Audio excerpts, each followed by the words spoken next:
Mga grade 2 ngayon.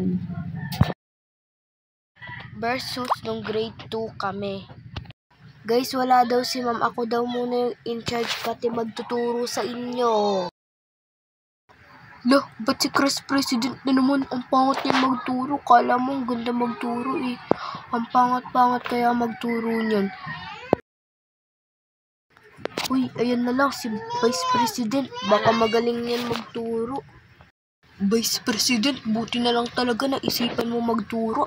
Sobrang pangit na pangit talaga niyan magturo ni. Oh, ano naman kung pangit siya magturo?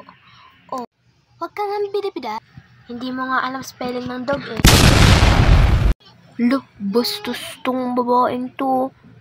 Ha, Vice President ka lang, wala akong pakibi.